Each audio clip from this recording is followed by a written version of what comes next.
And we're rolling. What's going on, ladies and gentlemen? This is Ugo Opara, PA licensed real estate agent and investor, reporting to you live from the nightly city of where am I? Sharon Hill, Clifton Heights.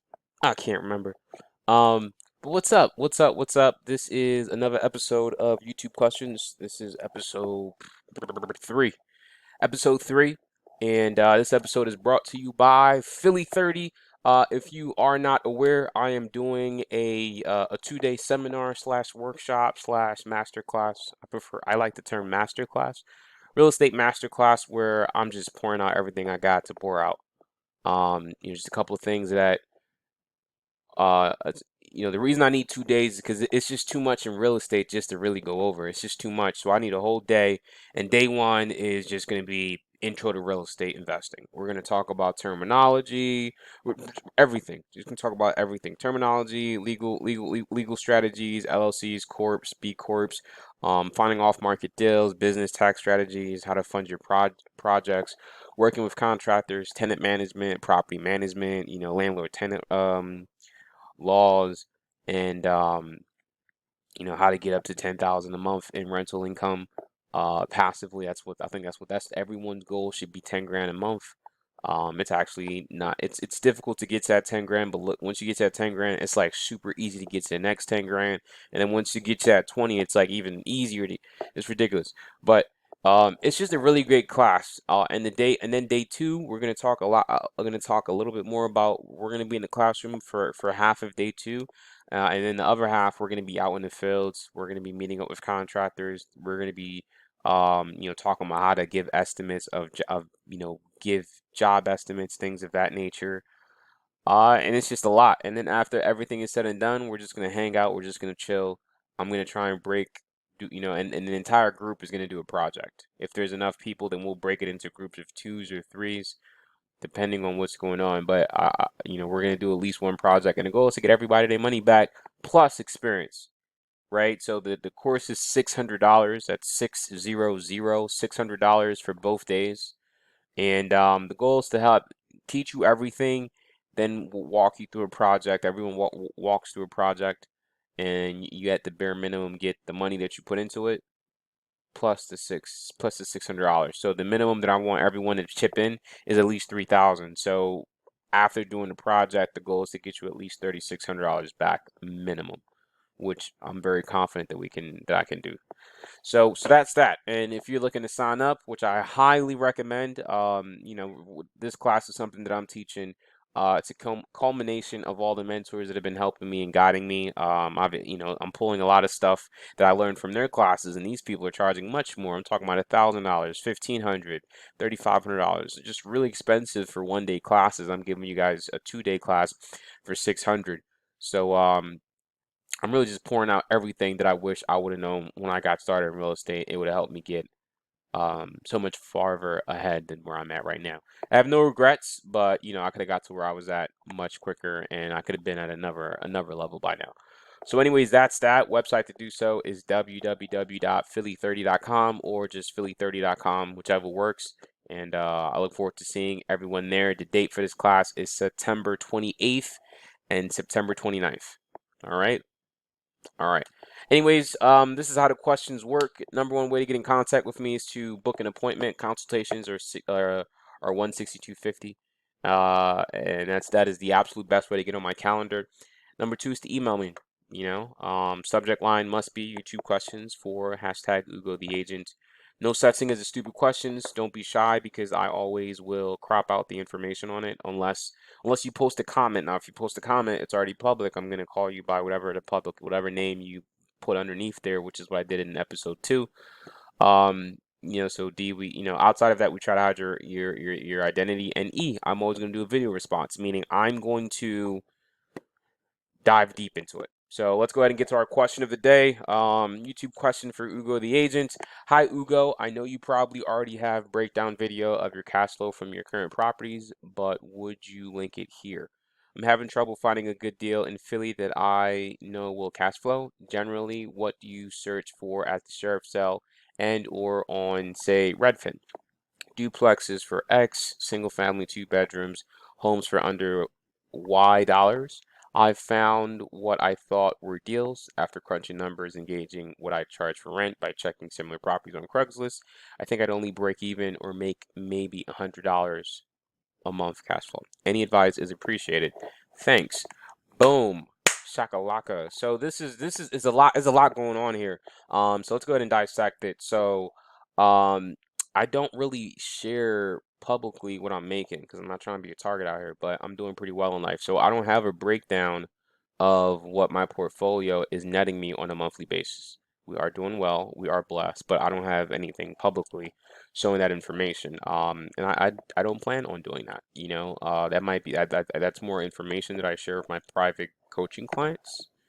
And that's just because I have them sign an NDA, which is a non-disclosure agreement.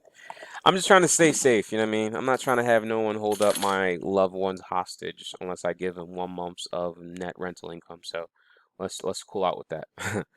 Um, I'm having trouble finding a good deal in Philly. So first of all, there's so much wrong with that sentence. There's an abundance of cut that out. Just cut that all the way out. There is an abundance of deals not even good. There's an abundance of phenomenal deals in Philly that will cash flow regardless of what the market does. So we need to. It's just a matter of finding them. And right off the bat, I know we just have to get better on your marketing. So right off the bat, that's marketing. I think a lot of people forget the fact that you're not an investor. You're just a marketing person that invests in real estate. Like I'm not a real estate agent. I'm just a marketer that can assist you with purchasing and buying a home. Well, I mean, with purchasing and selling a home, right? Um, I'm not a landlord. I'm just a person with property that knows how to market to tenants. You know what I mean? Like everyone is a marketer. Everyone is marketing. So anytime you have anytime your lead supply is lacking, then one of the things we got to look at is automatically is what's wrong, where are you at with your marketing, and how can we tweak it and make improvements to that. And unfortunately, we would definitely want you to be a coaching client to dive deep into that. Generally, what do you search for at the sheriff sale and or say Redfin? So I shop for deals, right? So I don't it just the numbers just have to make sense, right? So certain things that I do look for at least 1,100 square feet. Um, and I definitely am looking for apartment buildings, mixed use commercial, 100% commercial. So that's kind of what I'm looking for. And then if the numbers make sense, then I'll be able to pull the trigger. When I go to the sheriff's cell, the mindset is like everything's going to be a full gut. So I typically don't pay more than 30 grand for anything I pick up at the sheriff's cell. So that kind of allows me to do a full gut rehab on something, putting 50 to 80,000 into it, and so long as it's worth, I don't want to say 170, but let me run this back real quick. Buying it for 30, putting let's say 70 into it, puts me at 100 divided by 0.65.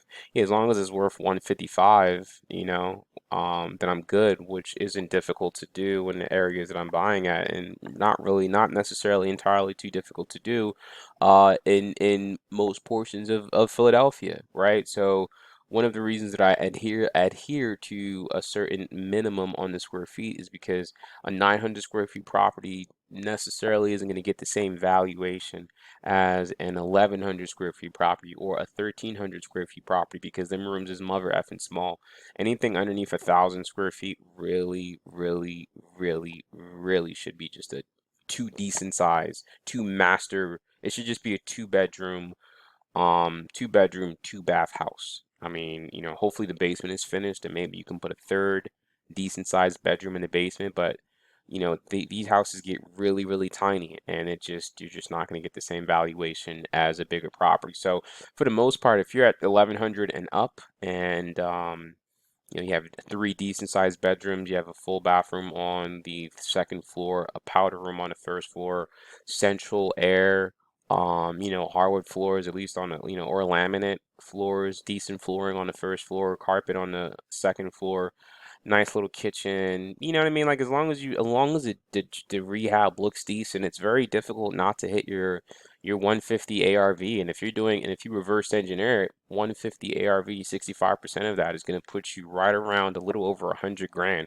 So at 100 grand, if you're doing 70 on the rehab, that gives you 30 on the purchase. Or maybe you're doing 60 on the purchase on a rehab, that gives you 40 on the purchase. So you're doing 50 on the purchase, and that gives you 50 for the rehab. So, of course, you don't want to, everything I just said, you want to give yourself a little bit of a cushion. So don't buy it for 50 and do 50 on the rehab. Buy it for 40, maybe 45, give yourself 5,000 as a cushion, do 50 on a rehab, something like that. But, there shouldn't be any reason why those are difficult to find. I mean, they're all over the place, honestly. Yeah, so I hope that answers your question. That kind of like jumped all over the place, so I apologize. But yeah, dude, I mean that's what I look for, and that's what works for me. And I just want to make sure you understand that sheriff sales, you have to hold them as a rental. You cannot flip them. You have to hold them for a rental at least for 1 year.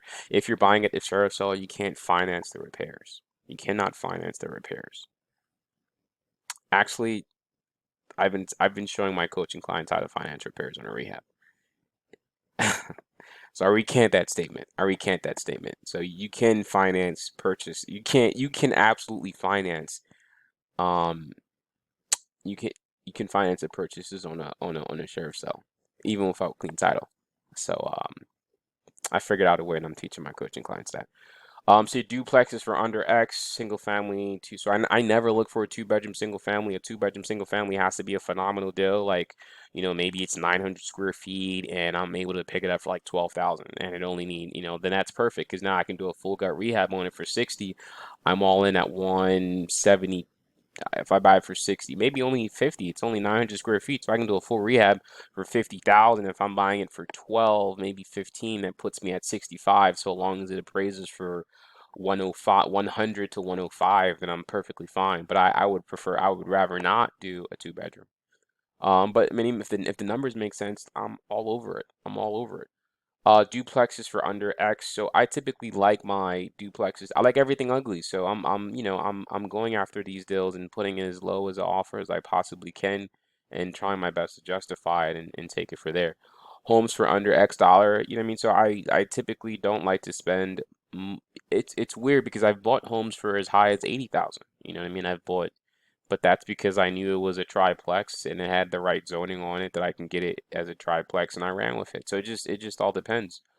I found what I thought were deals after crunching numbers, engaging what I charge for rent by checking similar properties on Craigslist. I think I'd only break even or make maybe $100 a month in cash flow. So yeah, $100 a month in cash flow is just a waste of everyone's time, right? And so let's talk about this. Breaking even or $100 in cash flow does not that does not mean you're an investor. That doesn't make you any money.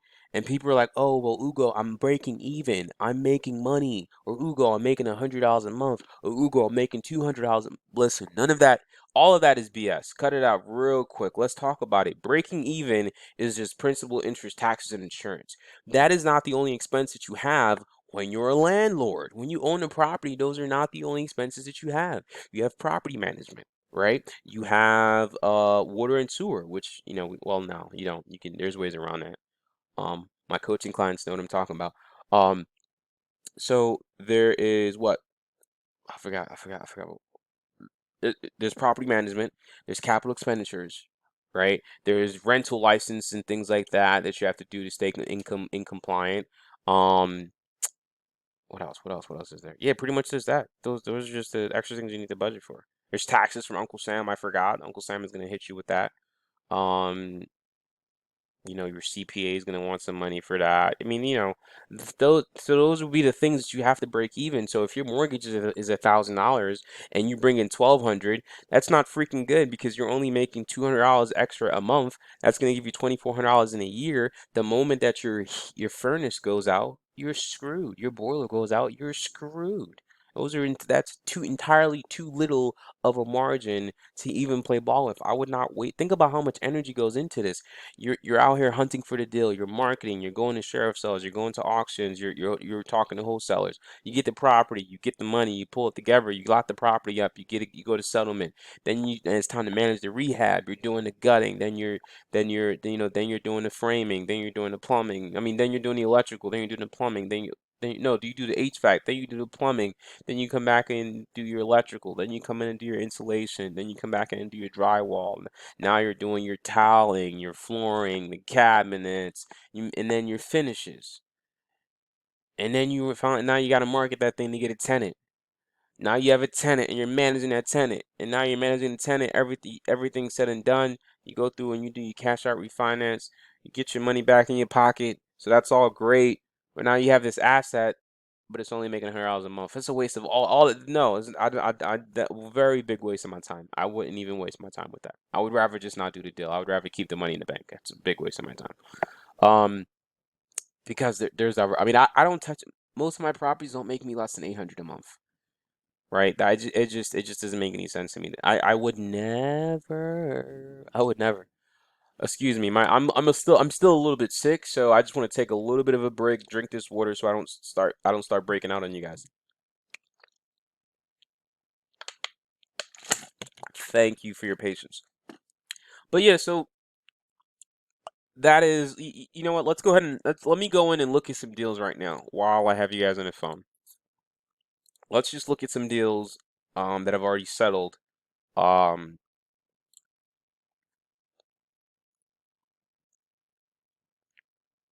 so it's important to know what the rent is in your area, right? So it's very, very important. So these areas that I'm typing in, I already know what I can get on a rent. Why? Because I have properties in the area.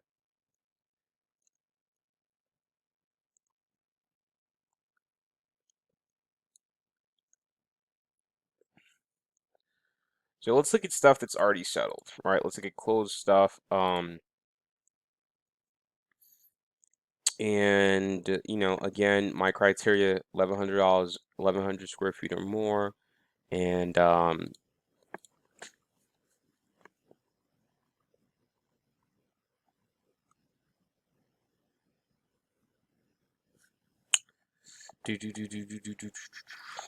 probably 1 to 80, something like that. We'll see what we got. Or maybe you do 70. Listen, I don't know. And we see what they got. What we got. And someone's already bought these, right? Someone's already bought these. So 6013 Ray Street, boom, sold for 27 cash. Steal. So what was it listed at? It was listed for 5650, right? Um, it was on the market for 189 days, and they dropped the price. The last price, well, let me just show you guys. It's easier to see it this way. So listed at 5650, then they dropped it to 5885, and then they went under contract. Someone bought it for 27.5. So now, why on earth would someone buy this for 27.5? Well, let's 1124 on the square feet. I already know in my mind that I can get that property. I can get this property rehabbed nicely for 60,000. Get this property rehabbed nicely for 60,000. So just call it 30,000 plus. What's the square feet on this guy? It's 1124, so it's a tinier property. So probably do 50,000 on it, 80,000 on it. 0.65 divided by 123. Of course, it's worth 123.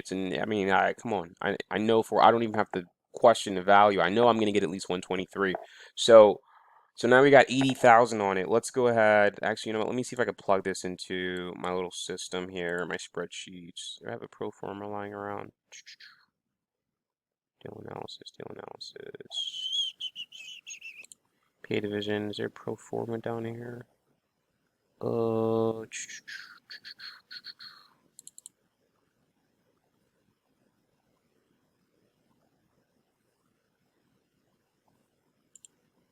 so let's just run with this. Let's run with this real quick, and we can.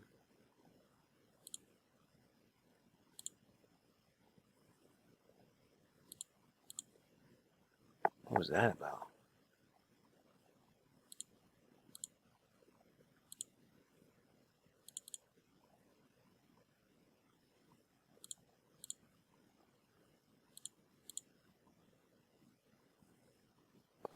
My dog.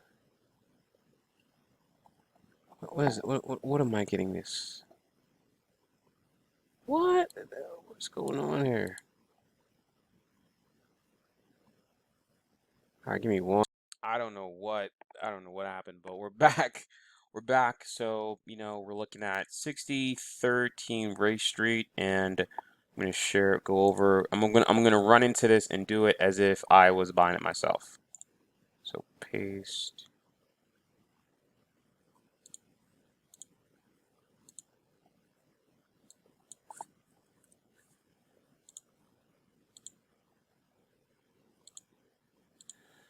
So Ray Street looks like they bought it at 27.5. So purchase price here, 27,500, and it's already set to calculate everything. So if 27.5, I know that I'd have to come to the settlement with. I know that I need to have 35,450 as acquisition cost, right? That's just settlement, closing cost, 450 for the loan, 3.5% origination fee. 450 for the appraisal, 3.5% origination fee, 10% of purchase price, which is, so, you know, now it's just a matter of going through the construction cost, which on an 1124 property, and that's estimated. We don't even know if that's like the legit square feet. Well, we can figure that out. Give me 1 second. Yep, so it's 11 square. It's 11. It's legit 1124. So with that being in mind, I already know we're gonna go for a 3-bedroom, decent kitchen. Knock down that wall to open up the kitchen and the dining room and living room so it all flows. We're gonna add a powder room on the first floor, and probably not gonna do anything to the basement. So I already know that's gonna get me at least at a valuation of 145. So, or maybe just 135. So 135 times 0.65, that means all in, I know that my budget is 87. So we always want to leave room for a bad day. So we'll take off 7 grand. That'll be our contingency. We'll have 80,000, and what we'll do is we'll subtract it from. There's two ways to do it. You could do it from the purchase price, 27.5, or you could do it from the total acquisition cost. If you do it from the total acquisition cost, that's a safer number because it takes into consideration all other expenses that you're bringing on. So let's just go ahead and subtract it from 35.5. That says that your budget is 44.5, which isn't bad because you still got 7 grand to play ball with. So let's see if we can get this all done from between 44 and 50,000. So let's see if we can make that happen. If so, I think we're going to be in good shape. So demolition, the thing with demolition is that you don't know. It's not a factor or a subset of square feet. It's really just a subset of how much stuff it's in there. I've had 3-unit apartment buildings where the demolition was only $2,000, and I've had super small 1,100 square feet where the demolition was double. I'm talking about 4,000, almost $5,000 because they just had so much stuff in there, hoarders and drug addicts that were whatever. So for demolition, we're just going to be conservative and do 2,500. The roof, 3,000 for that. And these are my numbers. These are my hosts. These are the numbers that I can get them at. So if you can't get them at these numbers, don't think, oh, something's wrong. No, just understand that I have the connects. So I can get a roof for 2 grand. You know what I mean? So electrical on for the property, 4,500. Fire protection, won't need it. Plumbing, HVAC system, masonry. I don't know. Windows are always a subset of price plus the number count, so 30, and then I can't imagine there being more than 14 windows. Well, I mean, I could, but carpentry, we're probably not going to do a lot of carpentry. Maybe we take down a couple of wall.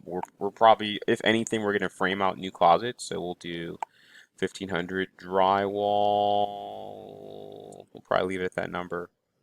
Insulation, probably get that down closer to 18. Wall prep, won't need it. Kitchens, it's only gonna be one kitchen, so I'm pretty sure we get that kitchen done for 5 grand.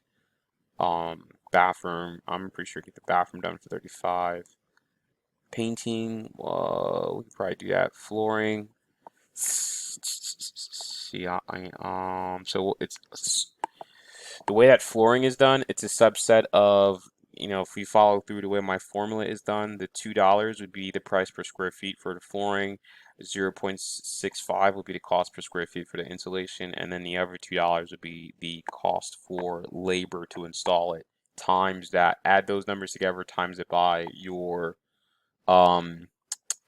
the square feet of the property that'll give you exactly where you need to go. And I think the square feet of the property is 1124. So we'll leave that at that. But what I will do is say that I'm probably not going to do hardwood floors the whole entire thing. I probably will only do hardwood floors on the first floor. So we're just going to do $1 versus $2. It still seems pretty expensive. I'm not happy about that. I'll take the labor down to $1 as well. There we go. I could definitely work that budget. Landscaping in Philly, not much to do. Maybe take out a tree in the back. Exterior, we'll leave that number there. I don't know that we need to do much. Architectural permits, not going to need it on a single family. Sure,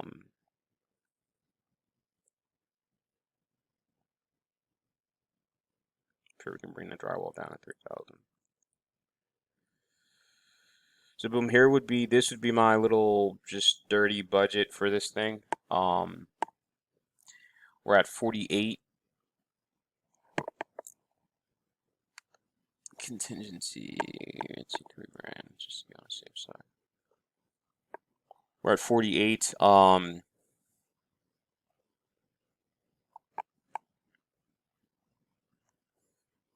In disregard what I said about subtracting it from the total acquisition cost, because in my mind, I just forgot that we're going to be pulling out 70% of ARV. We're not going to try and pull out the same 65.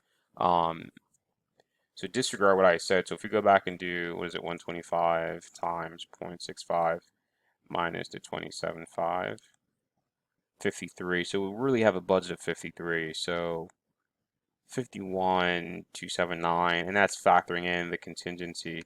So that gives me a little bit room to do more. So we'll probably just up the contingency. Oh no, I know what we can do. Up the plumbing to 5,000. How are we at? We're at 52.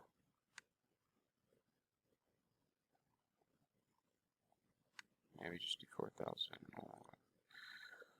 Boom. So there we have it. So for me, this would be this. Now I know where I'm at. ARV needs to be at least 117. We always round up. Now we go and we look at the rent. So I don't even need to look at the rent. I already know that if I do at least a 3-bedroom, 1 bath, that I should be able to get 1,300 on something like this if it looks really nice. So now it's just a matter of going through everything. Always try to budget management fees, and then if the numbers don't work, we'll come back and adjust it. I'm always at 10% with that. Vacancy is already factored in over here. So now we talk about insurance. Insurance on something like this shouldn't be more than 800, maybe even 700, depending on, how much volume you're giving your insurance agent. Real estate taxes on this is, I just saw it, 962. We got it left Philly, 962. Alarm monitoring you don't pay for. Repairs you always got a budget for it. Snow and trash removal you don't pay for. Snow and lawn care you don't pay for. Water and sewer you don't pay for. Gas and electric you don't pay for. Rental license you do pay for, which is $50 for the year.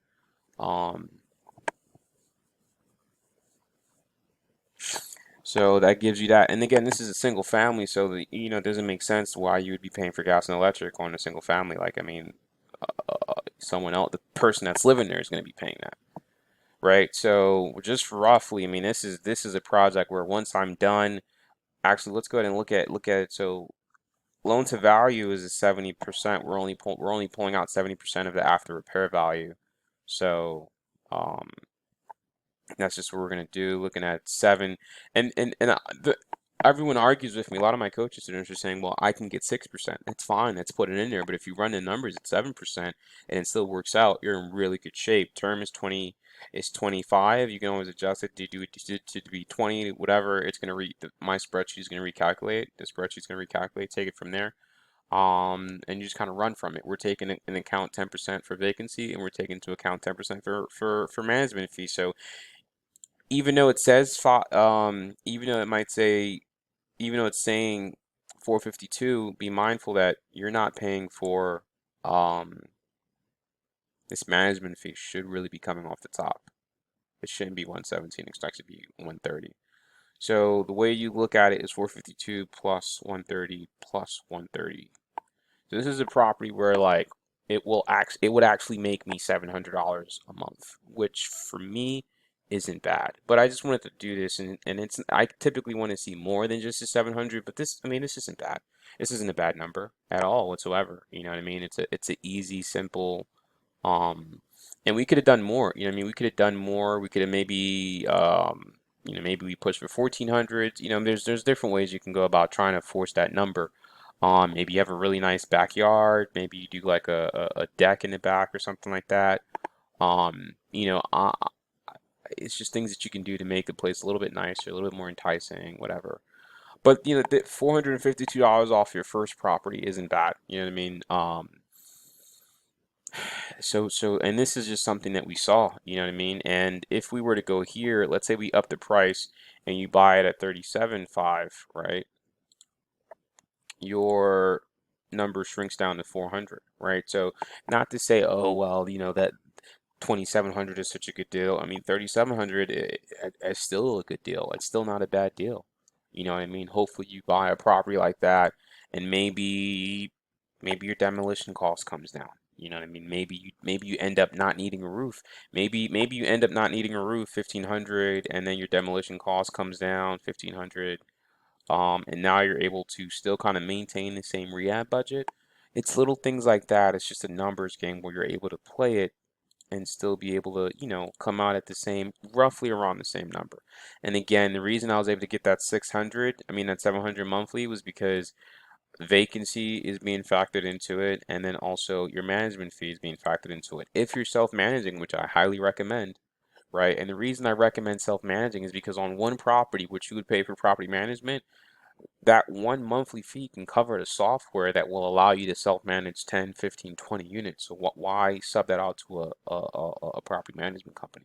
Plus, how do you know what is good or bad property management if you've never property managed yourself? You know what I mean? So I would recommend that you self-manage at least your first 5 to 10 properties. And that sounds, oh, that's a lot. No, no, it's not. Let's put our big boy underwear, big boy, big girl underwear on, and take it on for what it is. This is your future, your finances. So cut it out. But yeah, just to go back to where this whole thing stemmed from, right? Which was this question. There are deals galore. You know what I mean? I just did one for you, and there's so many properties in Philly that adhere to that same concept. And again, we can go back. Let's go back into this thing. We can go back and if we were to lower the rent, let's say 1,300 isn't where it's at. Let's say you're getting 1,200. Okay, $334. That's not bad. Again, factor in 120 if you're self-managing. So 334 plus it's 120, you're at 454 on a property. That's not bad. Times 12, it's $5,000. It's $5,000 a year, and you're able to take that and pump it into the property. Um, it's a slow grind, right? Definitely a slow grind because, real estate's not a get rich quick type of situation. I always recommend multis, always recommend multis, but if you can get into something like that, oh, I know what I know. So here's another way to look at it. I have clients with leveraging certain programs, right? Where on something like this, we would have went in and let's increase our drywall to 4,000 and let's increase our masonry to 4,000. And then let's increase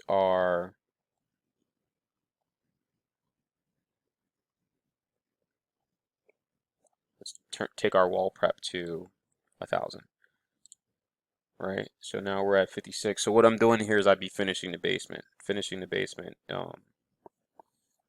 trying to get some room to finish in the basement. And what you can do, if your basement allows it, it's probably gonna be more. Where's that masonry stuff? Probably gonna be more than that.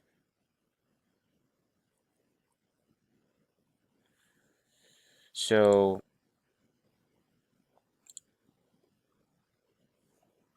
if it allows it, right? Then what you could do is you'll be able to get this is something I help the client do, and we're working on it now to kind of fine tune it. So what happens though is you're now paying.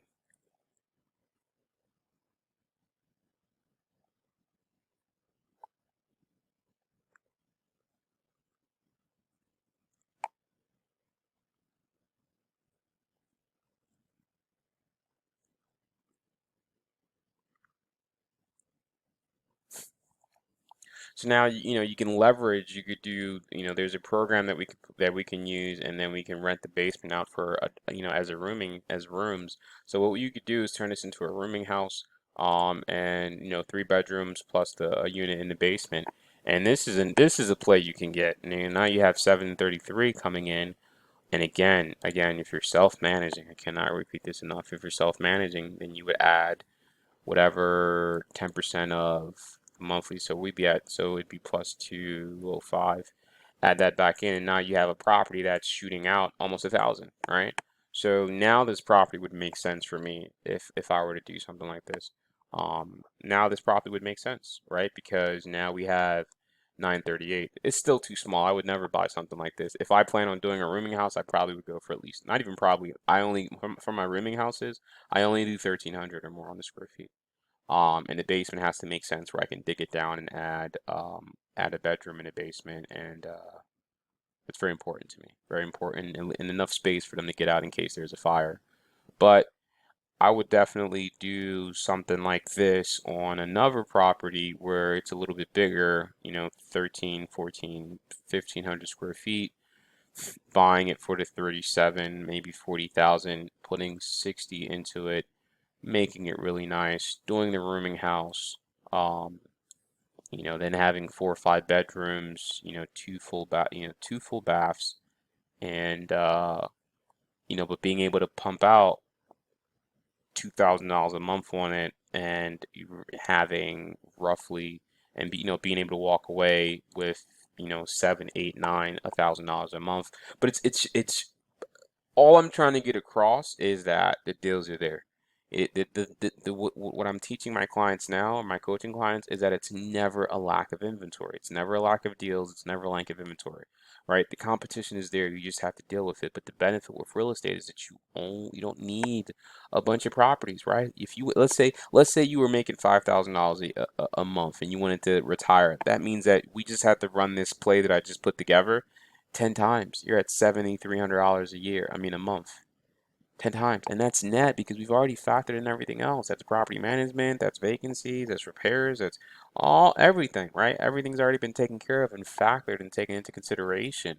So this is super attainable, and this is why I teach my clients that people that come into my coaching program, they're like, oh, if I can get 3 properties in the next 5 years, I'm like, what? What the hell is that? That's foolishness. Look, we're going for 10. We're going for 10, 15 in the next 5 years. You're thinking entirely too small. Think about that. 700 times 15.